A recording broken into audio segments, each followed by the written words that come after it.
children, the next lesson that we are going to do is, and probably the second last lesson maybe, is Lost Spring.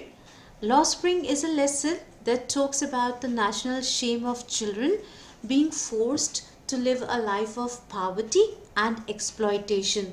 So it is a lesson that deals with how the poor children or the poor people, especially children, are being exploited and they are living a life of poverty. So we have two main characters, one is Sahib-e-Alam, another is Mukesh. Both these kids don't live their childhood because they have to carry the burden of poverty and illiteracy. So we are going to read about them one by one. First of all, we'll read about Sahib-e-Alam. So every morning the writer, who is also the narrator of the story, okay, Anees Jung, she is the author, also the narrator of this story. So every morning she sees a young rag picker boy who visits the garbage dump near her house and searches for gold in it. The writer says that he searches for gold ironically because the garbage dump, we all know that garbage dump is full of useless, thrown away things. But he still goes inside, shuffles it so that he might get something precious. Precious means जो आपने अपने कपड़े फेंक दिए हैं because they were old and tattered, they are good enough for them, that is gold for them. The shoes that you have thrown away because you don't like the color anymore, because you have worn it for 2-3 occasions, that is gold for them. So they are looking for gold. Ironically, gold here means something of value for them, maybe your old clothes or some food, leftover food, your shoes, anything that they can use. So the boy's name is Sahib. The story starts with an answer. The writer asks Sahib, who is the first child, the first protagonist, she asks Sahib, why did he have to look into the garbage for every small thing? And Sahib replies, the story starts with an answer that occasionally Sahib finds a rupee in the garbage and that is why he does that. He's a rag picker. So while Sahib is searching for obtaining something of value, the narrator asks Sahib, why does he do that? So Sahib tells him that his home was in the middle of green fields of Dhaka. Dhaka is in Bangladesh. So they have come from Bangladesh to India and that is why he's a refugee. The person who has come from some other country and he is staying in India. So he becomes a refugee in India. So he's a refugee. But he was very young, very small when his mother and father brought him. He does not remember anything about his home because he had left it long ago. Many floods used to come there and during one of those floods, their house and fields got destroyed. So they had left Dhaka because they were very poor there. They had nothing there to do. They had nothing there to do anything about. They had nothing left there to earn anything, and that is why they had come to Delhi city to find something valuable. Now here valuable, here gold may also mean some work so that they can live, some work so that they can survive. So Sahib answers that he searches garbage because he does not have anything else to do. So he comes here so that he may contribute something to the living, he may contribute something to the income, and they might not live in poverty anymore. He might reduce the burden of his parents a little. So without much thinking, the author suggests that he should go to school. But as soon as she says it, she immediately realizes that this advice is not useful. It is meaningless for the poor boy.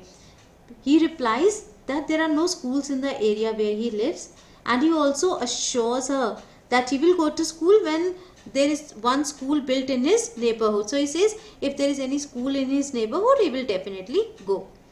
The writer asks him jokingly that if she opened a school, Would he attend it? So he asked if she started a school, will he come? The writer, here appears to be making a joke out of Sahib, and Sahib replies, yes. He says, yes, I am going to come to you if you open a school. Sahib says that he would join the writer's school, and what so happens is, after some days, Sahib comes running to her when he sees her and asks whether the school was ready. The writer replies that it takes a lot of time to build a school, you know, but she is very ashamed at making a false promise to the boy. The writer feels ashamed because she has given him a hope which she could not fulfill. She had said this only as a joke कि मैं school बनाऊंगी तो आप आओगे, और साहेब छोटा बच्चा है, he is a young boy, उन्होंने विश्वास करा, and he wanted, whenever he sees the author now, he comes to her and asks her if the school was ready, and he wanted to go to the school. So she said that she had said that कि मैं school बनाऊंगी as a joke, and she had never intended to open a school. So she felt very ashamed for herself. She felt ashamed of herself. But Sahib was not hurt because he was used to false promises as they existed in large numbers in his empty world. The life of Sahib and people like Sahib, children like Sahib, is without any hope. Such type of promises are many in his life. No, such type of promises means the promises that will never become true, like the promises the politicians make. I'm going to build a house for you, we are going to give you employment, we will give you money, we will give you sustenance. All that is so hollow. So Sahib doesn't mind, one more lie, okay, that kind of a thing. Then the writer asks his name after many months. After many months, when they meet again, she asks him his name. He announces and he replies, Sahib-e-Alam. He was replying as if he was making an announcement that his name was Sahib-e-Alam. The writer thought that the boy did not know the meaning of his name, and if he came to know the meaning, he would not believe it. Why? Because his name means the king of the world. Writer thinks that Sahib will have a lot of difficulty to accept the meaning of his name. So she is pointing out at the irony of his name. While the meaning of the name, उसके नाम का मतलब तो king of universe है, साहिब-ए-आलम है, पर साहिब है क्या? He is just a rat picker. His life is opposite of a king. He went around the streets with a group of friends. It was like an army of boys, who did not wear any footwear. They appeared in the morning like the morning birds and disappeared in the noon. They all came in the morning like morning birds and disappeared in the noon. So here the writer tells us that there are many children who do not have shoes or slippers in their field. They come in streets in the morning and they go back in the afternoon.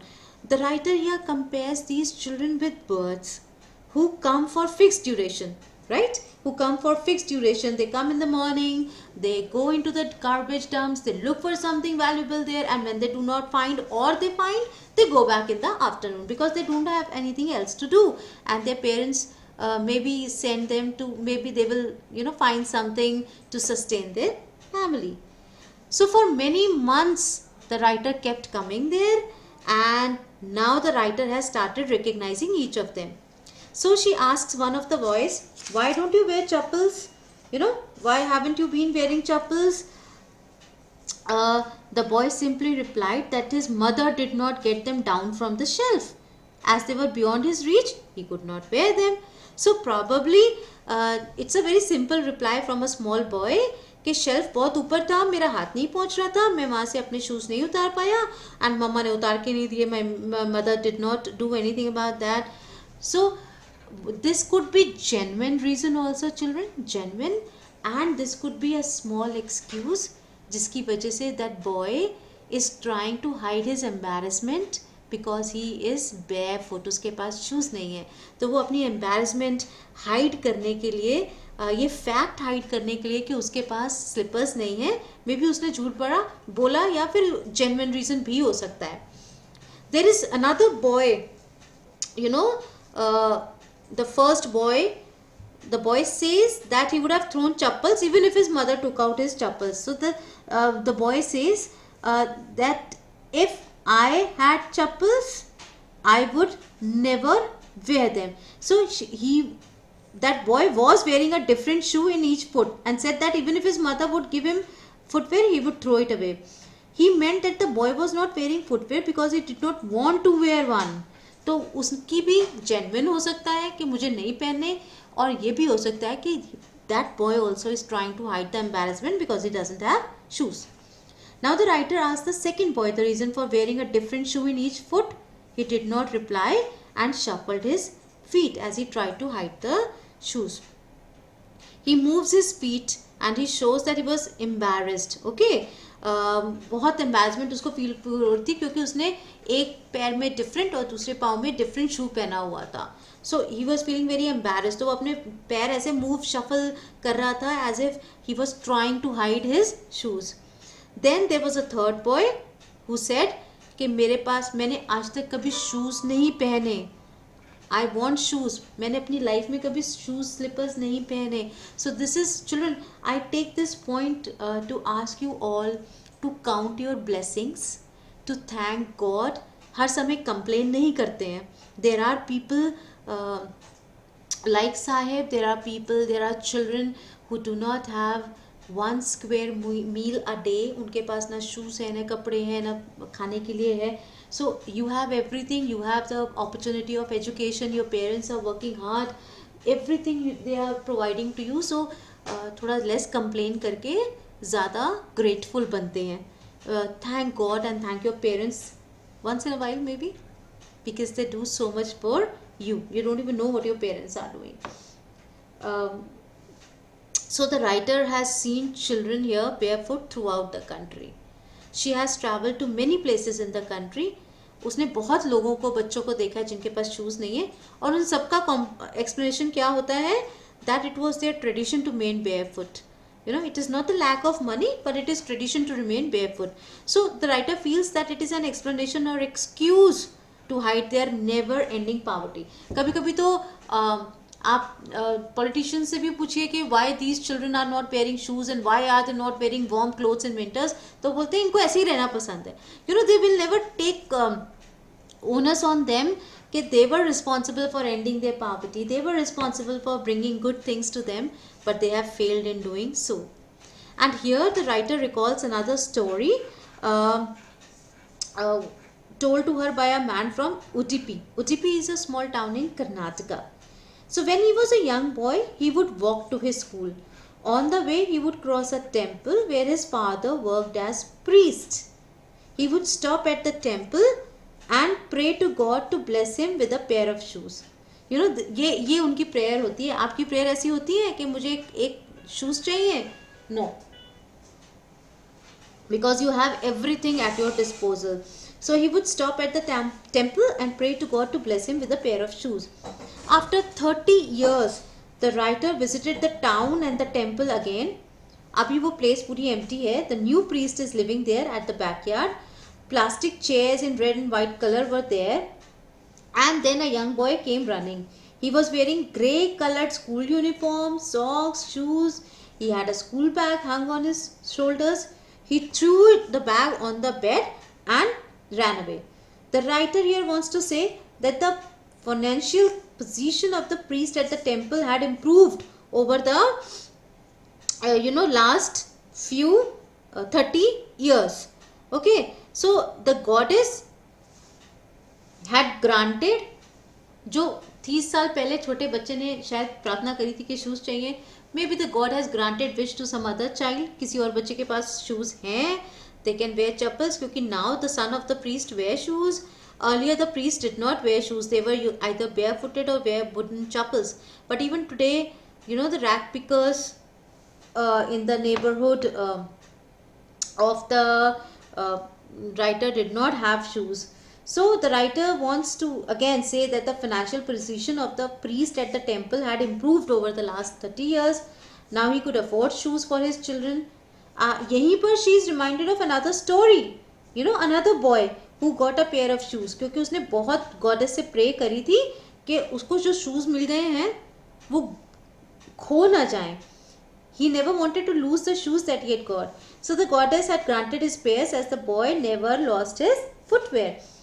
All this shows that the unprivileged value anything because they have a longing for it. तो जो unprivileged बच्चे हैं, poor बच्चे हैं, जिनके पास आपके जितनी facilities नहीं हैं, बहुत बच्चों जितनी facilities, they are always thankful for what they get because they have to really struggle for it. उनको प्रे करना पड़ता है टेम्पल्स में जाके just for a pair of shoes. You understand? So this is the writer even today feels that the situation hasn't changed much. So because of being familiar with the rag pickers, she went to Simapuri. Now Simapuri is a place on the outer side of Delhi. This place is symbolically very far from Delhi.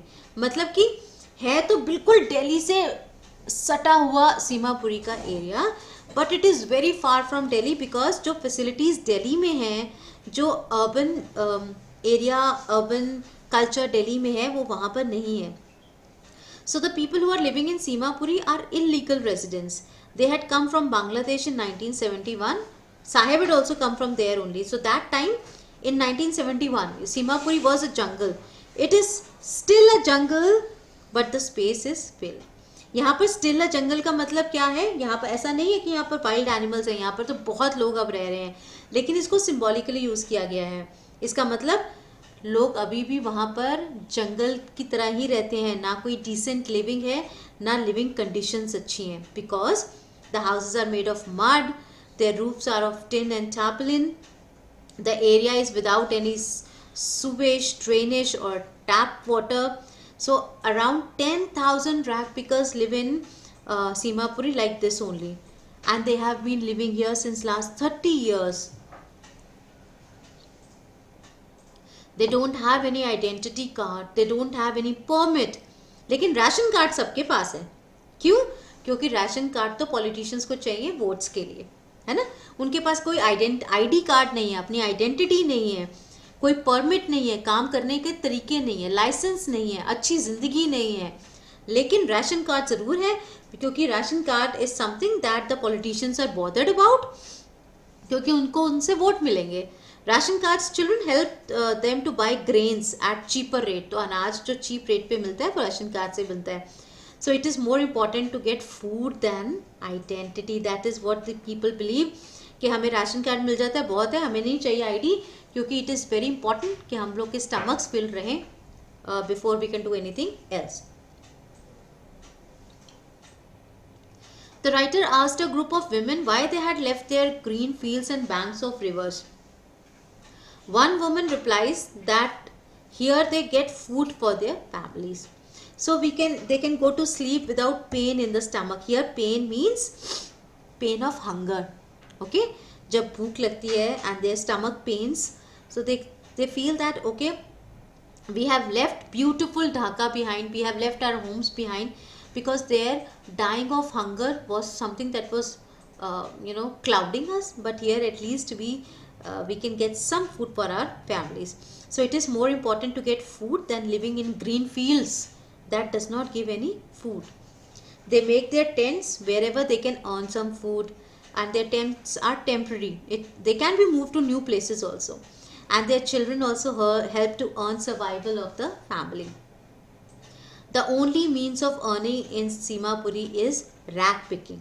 Understand? So rag picking is going on in Simapuri since many years. It has now become an art.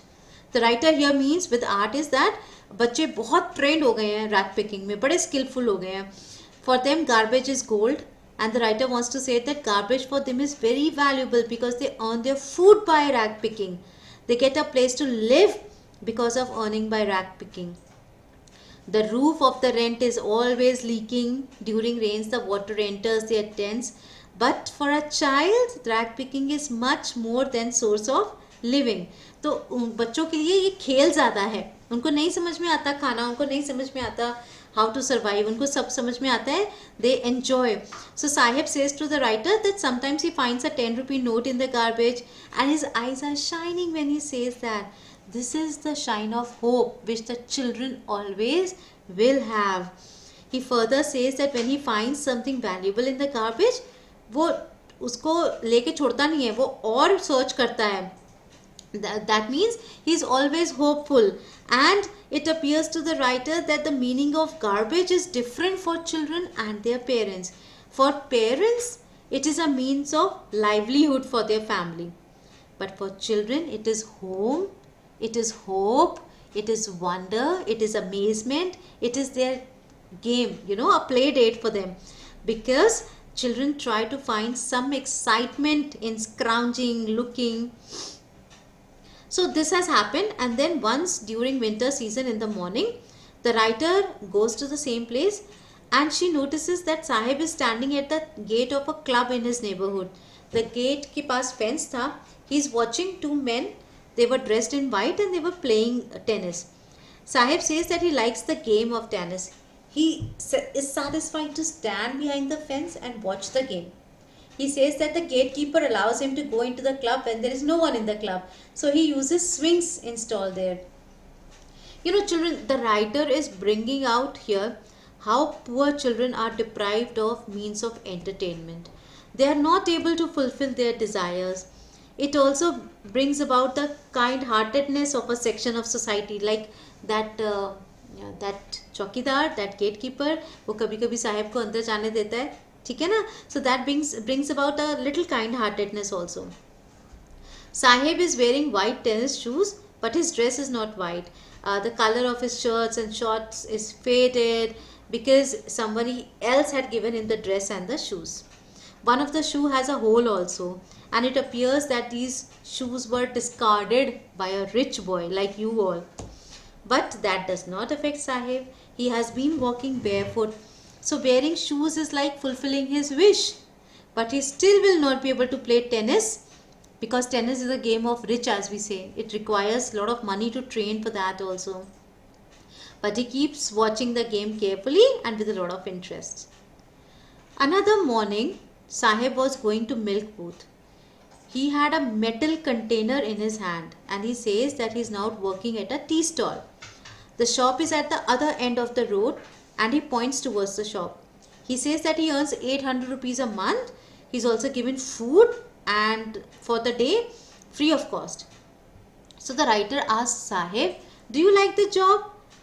His face is not carefree. जैसे वो carefree होता था ना, चाहे rag picking ही करता था पर बड़ा carefree था. But now his face is not like that. He is not happy. Sahib को वो कैनिस्टर अपने प्लास्टिक बैग गार्बेज से ज़्यादा हैवी लगता था. वो इतना हैवी बैग भी अपने शोल्डर्स पे केयरफुली उठा देता था, केयर फ्री होके उठाता था, क्योंकि उसको बर्डन नहीं लगता था. बट इस कैनिस्टर का बर्डन लगता है. He does not like his job. He is doing it unwillingly. The canister is not his own, but the bag was his own. क्योंकि कैनिस्टर किसी और का है. वो अपनी मर्जी का मालिक था तब, अब नहीं है. He is not a free person now and he needs to obey others. He needs to obey the person who has given him job. So this is the story of Sahib, and this is the story of how people in our society, politicians, etc., everybody not doing anything for people like Sahib, not doing anything for people, small children like Sahib. So I am going to end this video for this part of the lesson. This is one part of the lesson about Sahib. In another video I will share about Mukesh, another boy.